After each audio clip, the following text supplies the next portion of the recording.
Give me that. Give me that. Give me that. Pow, and welcome back to another episode of SUMELEVATE.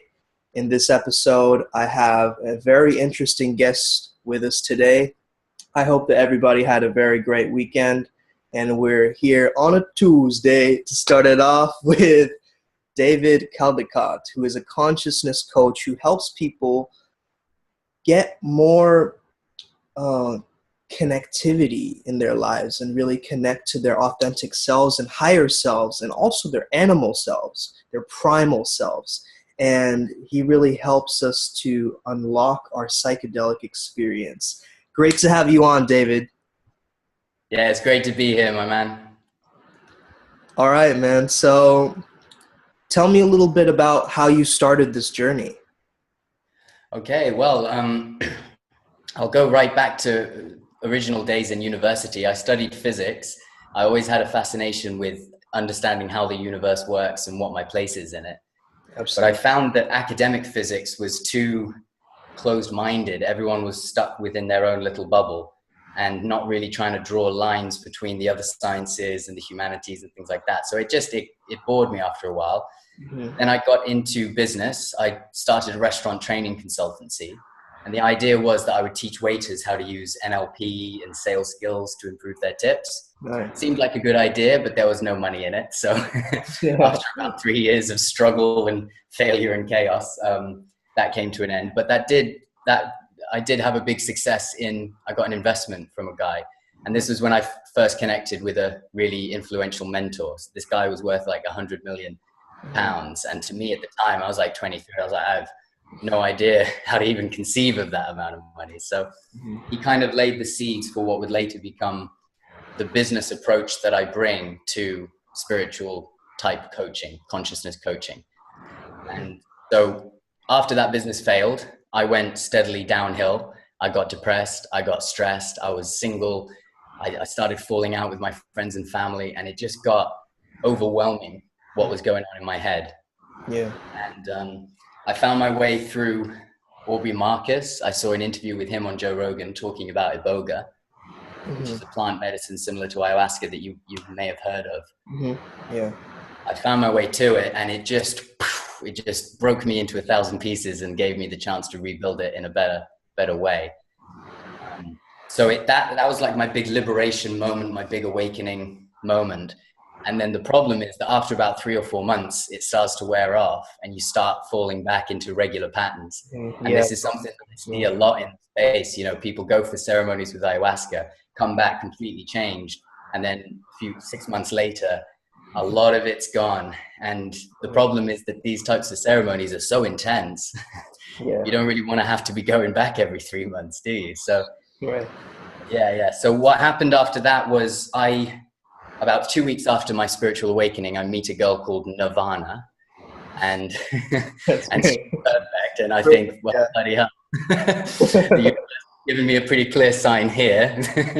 Yeah. So we got together and started a little homemade hummus business just at the local market, which was a lot of fun. Learned a lot about how to actually run a business more effectively.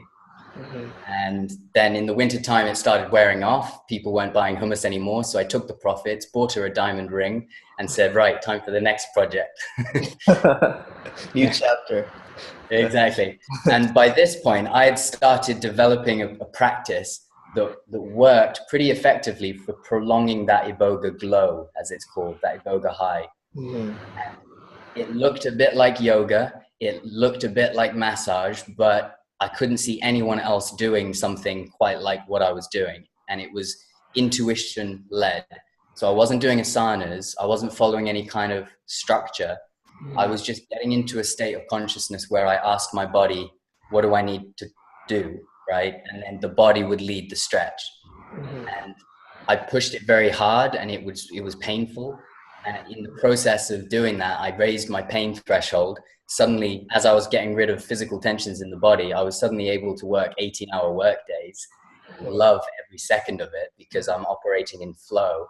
And after a few months of that, enough people at the gym were looking at me being like, what the hell are you doing? Show me how to do that. I was like, okay, let's help some people here. Let's show some others how to do this. And the journey since then has been establishing a coaching business where I teach some of the mindset stuff that goes into it, running some retreats where we show people in person and get them doing it. And yeah, just being really active online, man. I put a lot of content out there, and I just want to spread the message that the quickest way to find your own healing is to ask your body, to ask yourself. And all of the asanas and the different practices that you could use, that's just a vehicle to get to know yourself. And so my approach, because I'm an entrepreneur, because I'm a life hacker, my approach is like, well, don't bother with all of that. That just slows you down trying to do what an instructor's telling you to do. Just focus on you, right? And that's kind of the basic philosophy of it, and it's all just grown from there. Yeah. Great. And you mentioned something about the primal. So I saw that you have a brand called Gorilla Zen. Is that right? Yeah, Gorilla Zen Yoga. Yeah. Gorilla Zen Yoga. So tell me a little bit about the name and like why you felt that was appropriate. Yeah, go for it. Yeah, man. Well, it dates back to that first Iboga ceremony. One of the things that I was really struggling with at the time was feeling masculine, was feeling like a man. You know, when you're in your mid-20s, there's that kind of, where do I fit in as a man? Am I manly enough, powerful enough, all of this stuff. And during the Iboga journey, I got given a vision that really hammered it home what the solution was. The vision was seeing this gorilla running through a jungle, right? And I'm watching it from above, and slowly the field of view comes down. I'm at the back of the gorilla's head, and then I kind of go in and I become the gorilla, and I can feel its breath. I can feel the weight on the ground, and it's just as I'm running. It was one of the most intense experiences of my life. That's wild. Yeah. And after it occurred to me that gorilla was not thinking about shit. Forgive the swearing. He wasn't thinking about anything. He wasn't questioning himself. He wasn't wondering whether he was doing the right thing. He was just being. He was just being him in his body. Right. And that message was so powerful to me that when I started developing the practice, I would use the image of the gorilla to kind of tune into that present moment. Just being like, what would the gorilla do? The gorilla wouldn't be questioning himself. He wouldn't be second guessing himself. He'd just be here now dealing with the situation that he's in. So I'd channel that gorilla. And then during intense sessions, I'd beat my chest. I'd growl. I'd get on the floor on the floors and really embody it. So it made sense to call it gorilla. Like you got an understanding of a little bit about your spirit animal almost. A little bit. Yes. It's like you got to. And I do some shamanic journeying and. Yeah. I do some shamanic journeying. The gorilla is always there. He's always there, like, give me a pat on the back, or I'll jump on his back and he'll give me a piggyback ride somewhere. And it's great. So you mentioned the phrase spirit animal, just to give a bit of perspective on this with regards to spirit animal. Absolutely. The way that I view a spirit animal is related to trauma when you're young, because that gorilla vision, that came while I was doing self-work during the ceremony that related to a trauma that happened when I was 6 years old. So I had a lot of visions seeing that event, seeing it from different perspectives, reprocessing it. And the gorilla was the vision to come from that. But the way I think about it is, within us, at different ages, when we go younger and younger and younger, at some point, our consciousness resembles a gorilla more than it does a grown human being. Right? So if there's a trauma that happened to you when you're 6 years old, it's easier to process it by using the image of an animal similar in consciousness to that than it is to try to look at it with the grown-up human brain. Absolutely. So my spirit animals are the animals that relate to the ages where my most significant traumas happened. So if I look at tribes across the world with their spirit animals, the spirit animals that resonate for them are the ones that correlate with the ages that they as a culture were at when some disaster happened or when some war happened. That really fascinates me, and it really resonates because when I was very young, I had a drowning incident where I almost drowned. And later on, many years of life, I got saved by one of my best friends at the time, but later on, I started to notice that I had this love and hate relationship with water, and me being like a water sign. And so also I started to notice all this dolphin imagery like everywhere that I was going. And I ended up making my Instagram handle That Splash Life. I don't know where it came from. I think it was from one of my friends who just said splash like out of the blue as a catchphrase. And It came from the dolphin within. the dolphin That's where it came from. exactly. And the interesting thing that I noticed is that sometimes the words itself, like gorilla, like if you just split it up, like dolphin, like doll is like a plaything, and dolphins are playful, right? And it has a fin, so it's like dolphin, and then gorilla, or something about realness, like the groundedness, gorilla, like it's real, you know. So there's like with the words, there's like something there, you know. Yeah, absolutely, man. I love, if you look on my Facebook, you'll see I love doing word deconstruction games where I take apart words, and I do exactly what you've just done there. So it's awesome to find someone else who enjoys this. I take apart the word and I look for the spiritual significance that arises, right? absolutely. As an example, word manifest is one of my favorites because I can split that up into man, I, and then fest. And the word fest comes from festival, which is like a party, getting in communion with others and celebrating. So you've got to do that if you want to manifest. You've got to do it with other people.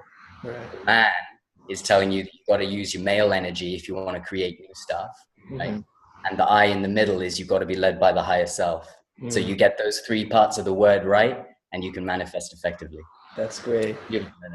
That's fantastic.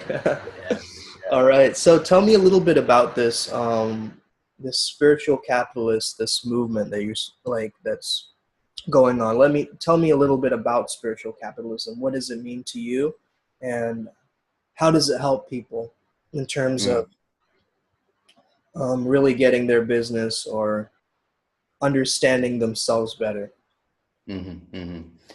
Well, I'll explain it in two approaches. One looking at the more symbolic level, and then one looking at the more practical level.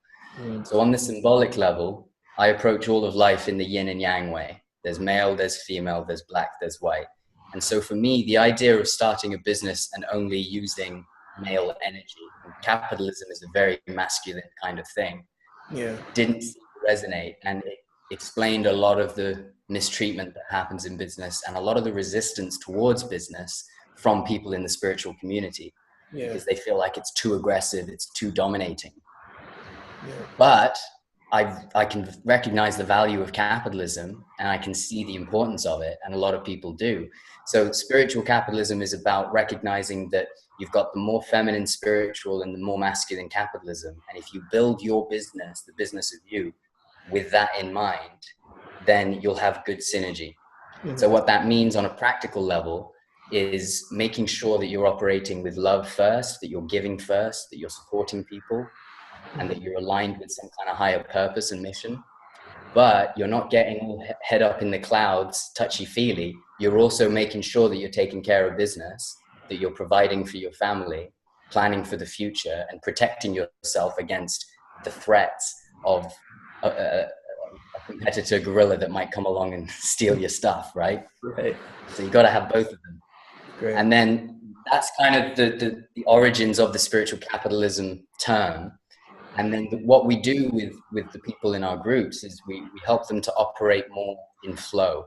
We help them to operate more intuitively, so that when they're networking, when they're creating social media posts, when they're making vlogs, when they're doing anything, we're showing them a process for getting into flow so that they can do it easily without having to think too much about whether or not it fits into the plan.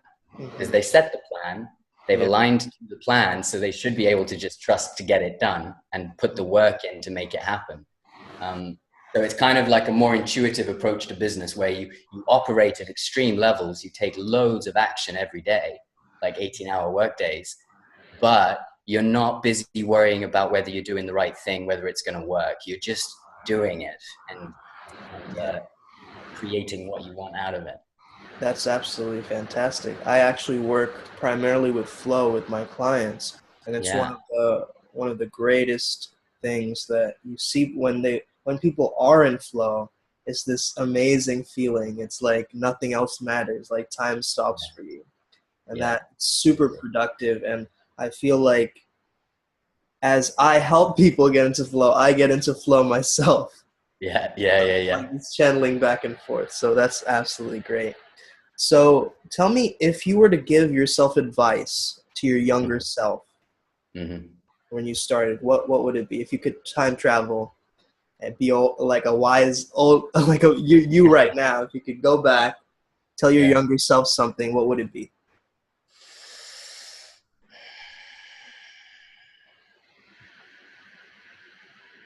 Just stop worrying. Just get on with it, because it's going to be hard either way. It's going to be tough, and you're going to feel like you're not knowing what you're doing. But the more that you worry about it, the less you're able to actually change it. So I would have been able to create a lot more success for myself if I hadn't have been worrying about whether I was doing it quick enough or well enough and comparing it to others and Yeah. all of that judgment. If that wasn't there and I was just taking action as I was planning to, then I would be in a much better state, you know, in the long run. But I'm very much a believer that your story is your story, and Mhm. I don't have any regrets for the story because I recognize that it all forms a part of me, you know.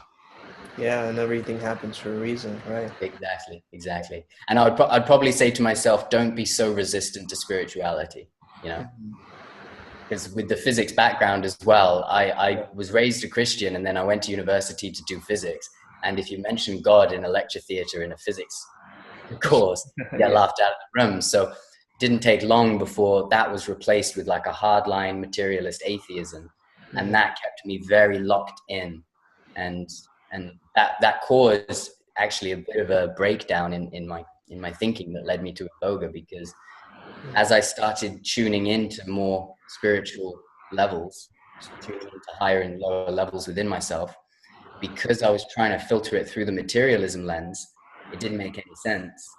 So it meant that someone else was inspiring, or that I'd been wrong. And it just caused an even bigger mess. As soon as I realized that I have a higher self and it communicates to me through symbols, then Mhm. life became a game, because when something synchronistic happens, rather than going, that's freaky, I go, hey, the cosmic giggle at work again.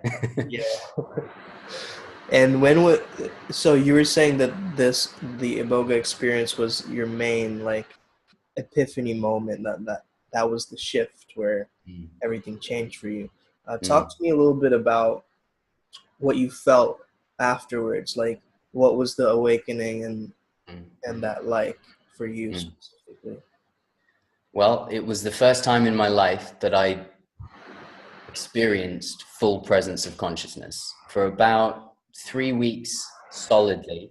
And then over the course of 3 months, sort of 80% of the time, I was just here and now. There wasn't any chatter going on in the brain. And everything that I did, everywhere that I went, I just experienced it for the first time without filtering it through an ego, right? Right. And to give a bit of context for how that happened, it kind of happened at the very beginning of the Iboga ceremony. And then the rest of the ceremony was kind of just like a reshuffling of all of the data in my head, reorganizing it all, taking away emotional pain and that. But the real epiphany came right at the beginning. And what happened as I was lying there was that my internal narrator got louder and louder, my internal monologue, and then it multiplied. And all of the different voices of me in my own head, all of the different things that I wanted to say, were all speaking at once. And there was stuff in there like, you're the greatest. And there was stuff like, you're a piece of crap. And there's, you know, Mhm. everything under the sun, good and bad. All of those thoughts were there at once. And Wow. it was so overwhelming. And I felt my belly rumble. And I was like, okay, it's time to, time to be sick. Throw up into the bucket, just Mhm. purged it all out, lay back, and it was completely silent. And that was the first time in my life that I had experienced complete silence. And that state went on until the birds started singing in sunrise. And I know because of the timing of the doses that was a period of about 5 hours. And I didn't fall asleep. I didn't dream. I didn't think. Nothing was going on apart from me lying there, feeling my breath, feeling my heartbeat, feeling the iboga as it moved around my body, just tuned in and aware. And then the rest of the journey was showing me how it's possible to stay in that state for prolonged periods of time. And once I got a taste of that. Great. I love that you were taking that experience and applying it to different aspects of your life, and really taking the teachings that you got there of the presence, and you're really taking what was there and trying to implement it in different ways. And so talk to me about the different ways that you really got to implement this, and what were the different facets in which you did that? Okay. So initially it was just go back and do iboga again. When it wore off, I'd just go back and do iboga again. But after a couple of times, it was just too heavy an experience. And I had this calling, this feeling that there was more to it, that I could do it without iboga. During the second journey, I was having visions, I was having memories about times in my life when I hadn't spoken freely enough. Times when I was in the office with the investor and I didn't make my case why he should invest again. You know, I held back. And I was having these visions, and all of a sudden I felt this urge to just stretch.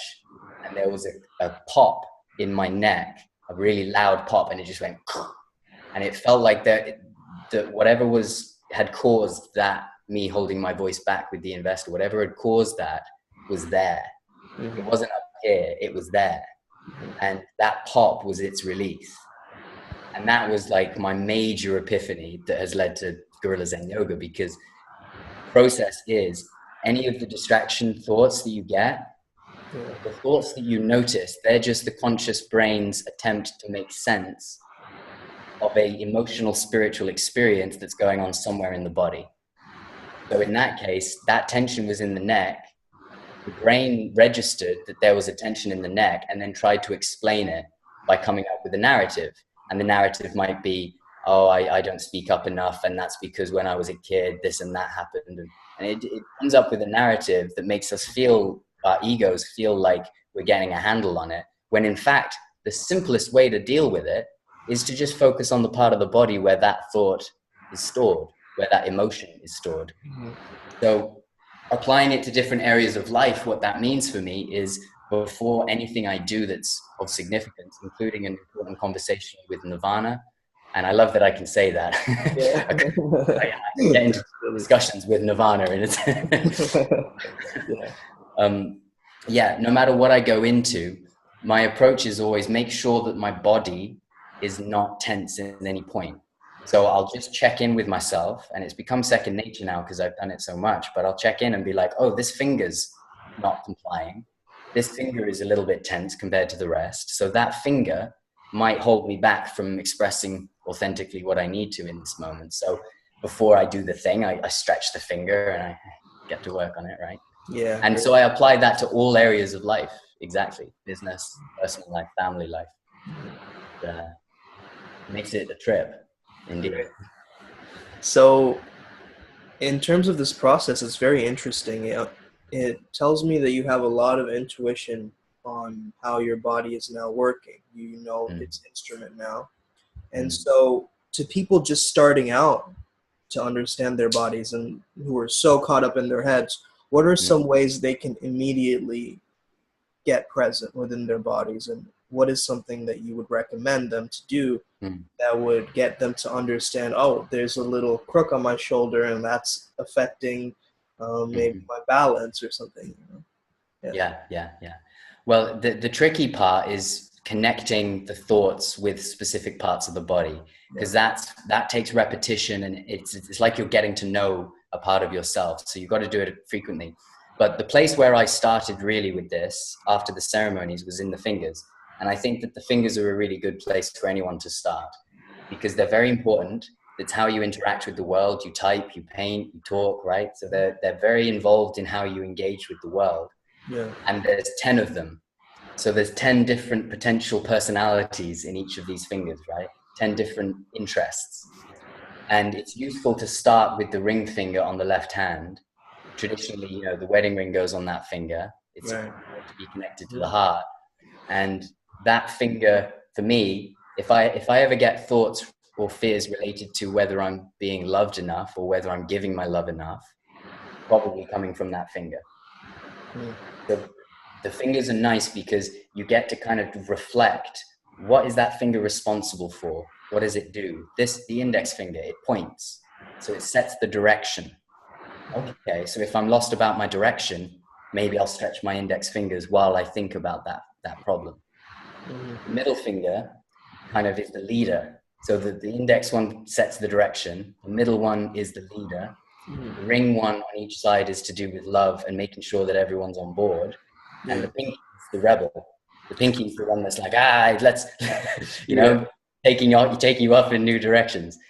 So that's a good place to start, is the fingers, and taking like half an hour, doing a meditation session as you normally would, like the headspace, counting the breaths, and then just bring your attention to the fingers and feel, when I get distracted on this type of thought, which of these fingers is giving me trouble right now, right? That's a good place to start. Great, that's fascinating. I noticed that my pinky finger is a bit curved, and maybe that has to do with my rebellious nature. Maybe indeed. Yeah, man. Great. So, what are some of the things that help you to, besides meditation, what are some things that you do that get you into that flow state for yourself? Yeah. So obviously, beside meditation and Gorilla Zen yoga itself, I do a lot of fasting. And it started out from following Dave Asprey at the Bulletproof Diet. Yeah. So, the butter coffees with MCT. Yeah, I just tried that recently, actually. It's really good. It's so good. It's so good. Yeah. And keto is a very addictive state. Yeah. Once you experience keto, you're like, whoa, I want to stay in this. And over the years, I've kind of trained my body to go into keto quite quickly. So nowadays, what I tend to do is I start my morning with a butter coffee, and then I won't eat during the day. And then I'll have a big feast meal in the evening. Loads of carbs. It might be a pizza. It might be, something like homemade pizza, of course, or a big bowl of pasta or bread or something. But I keep it very simple. I don't complicate it with what I eat. I have the few things that I like, and I don't eat anything, and then I have a big feast. And what that does is it means that I'm not cluttered. When you eat new food, you're kind of bringing in new cells into the body. And if you're eating lots of different foods all the time, you're forcing your body to kind of respond to each of those different interests and energies. Yeah. So by fasting, one of the reasons it's so powerful for spiritual reasons and for productivity is because it just reduces the amount of extra inputs so that you can just focus a bit better. So fasting definitely helps me with flow. I'm a bit controversial because I also smoke a pipe, like a proper old-fashioned gentleman's pipe. And that helps me with certain aspects of flow. It depends on what's needed, but the pipe is a very powerful tool. Those would be the key ones: fasting and pipe smoking. Great. So it's not for the faint of hearted. Yeah. So in terms of, let's say, the clients that you've helped, what are some of the most interesting experiences that you've had in a client or with a client? One of my favorites is when their eyes go cross-eyed. Yeah. When we're touching on a point that's really hitting home for them, quite often their eyes will be like, and it's not like they're zoning out. It's more like there's like a reprogramming. It's like they're getting a download and their eyes kind of wobble as it's happening. That's one of my favorites. Obviously, when there's deep emotional releases, when there's powerful realizations, that is just magic to be a witness to. In terms of tangible results, it can range in all sorts of things, from sudden improvements in business success because they've aligned themselves a bit more, and then all of a sudden they get a big influx of new leads. That can happen.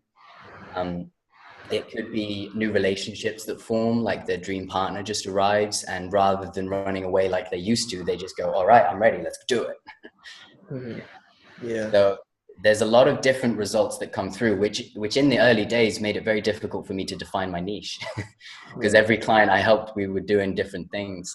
But once I got clear that the core thing that I'm helping them do is to come to now, everything that gets them to that now produces results and creates change in their life. But ultimately, that's just a consequence of them being in the now. So all of those results were them, and those results were there already waiting for them to bring to them. But they just needed to stop thinking about their ego and their identity and just start living in the now. So that's kind of the main results. Great. Do you have any techniques that you use with your clients that get them to understand what part of their thoughts are their ego speaking and what part is really their soul? That's a very interesting question. In general, if it's monologue in the mind, like if there's language to it, then I would call it ego. And I wouldn't call it an ego in a negative sense, but just like that's the ego makes sense of the material world and tries to understand our place in it. And it's very effective and it's very useful and it's an important tool. And it's a problem solver and it predicts the future. When there's thoughts that relate to that kind of thing, I would say that's ego. When it's non-ego, when it's higher self or lower self, usually it communicates through symbolism. So the lower selves, the gorilla doesn't know how to speak English, right? So if the gorilla wants to talk to me, it has to do it through like breath. Maybe my diaphragm will move. Like grunt, cough, you know? So that will be a lower self way of communicating with you. A higher self way would be like a song coming on the radio that has that line that just reminds you, wait a minute, I'm making the wrong decision on this thing. That would be the higher self communicating. That's so kind of synchronicity as well that you mentioned. Yeah. And the thing is, look, listening to the ego is a good thing sometimes. Sometimes the ego really knows what it's talking about. And particularly, if you think about business and branding, the ego is important to maintain your brand. So the ego has to kind of consider those things in the identity. The problem is that people get wrapped up in only listening to the ego and ignoring the stuff coming from below and ignoring the stuff coming from above. So what we want to do is we want to open up our ears, get more connected to all the messages coming from above and below, and recognize that we don't just have one ego, we've got thousands of them. And what you want like a democracy of being.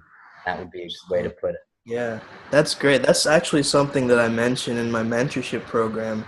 And for the people in it, they were talking about confidence and how it relates to ego. And I always say that confidence is that reputation that you have with yourself. You know, so the fact that you know that you can do this, that aspect of it. So that's great. Yeah. And that's similar to like a functioning democracy, a functioning country is one in which all the voices get heard. And if you're operating where you're shutting down half of your being because it's afraid or because you don't like it or because whatever reason you're resistant to it, then everything you try and do, you're only half operating because and that's why people call it baggage, because it feels like it's slowing you down. And what happens is you don't get rid of the baggage really. But what you do is you turn the baggage into an asset by giving it acceptance and understanding and love. And then it's able to help you rather than hold you back. And then it becomes part of the democracy, even if its interests are different, even if it wants to go to war and the rest of you doesn't. It's not about changing its mind. It's about saying, okay, that's your perspective. That's your place. Thank you. Yeah. That's some great wisdom that you just shared with us. Thank you so much. I just want to end with just saying, if you have one quote or something so powerful or an epiphany that you had that you can share with the listeners today. Yeah, sure. It's a short little maxim that I wrote about a year ago, and it's something that I remind myself of it daily. And so it's particularly fitting because of what you just said.